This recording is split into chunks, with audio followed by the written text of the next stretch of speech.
Mm. Now, who noticed her go into trance, this traditional trance thing? Who noticed that?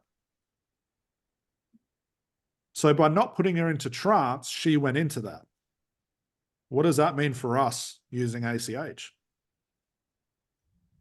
Fast. Easy. You don't need an induction to go into trance. Yeah.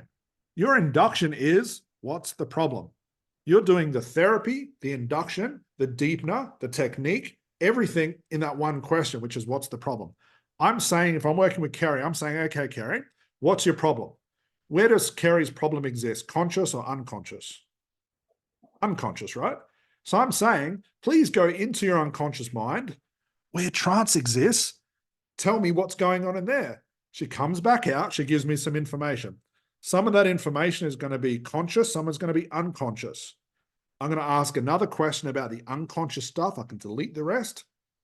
But asking her a question about her unconscious mind, where is she going to go to find that answer? Where does she have to go?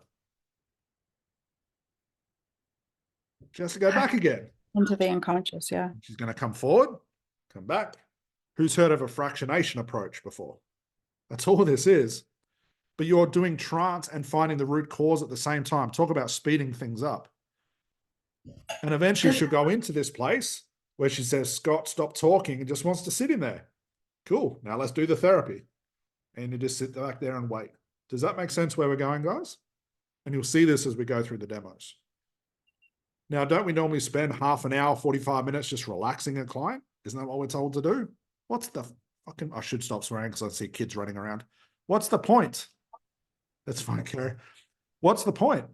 She's going to go there anyway, but she's going to go to the place where she needs to or he needs to. Doesn't that make it more interesting, guys?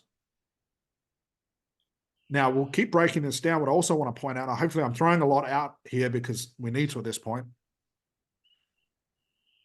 If you never, ever, ever, ever, ever have to alert your clients that you've started, what does that mean for you as the therapist? They won't have that like same amount of resistance. Yeah, I don't know what the hell's going on.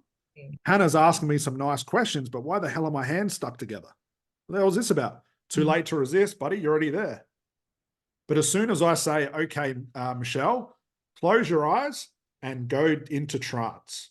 Then as you go into trance with each breath, what am I saying here? I'm saying I've started. It's time for you to be resistant. How obvious is this? How obvious is staring at your client with your weird hypnosis eyes and using ridiculous language patterns, or trying to put your Erickson voice on like I used to? I used to try and sound like an old man. It's so obvious where a client resists. As soon as a client resists, good luck. When a client resists, what do you do as the therapist? You try harder. They resist more, you try harder. Then after an hour, it's spinning around the same fucking thing. Oops, swearing. Same thing over and over. And you sit there and go, I don't know what to do. Who's had that before? I have.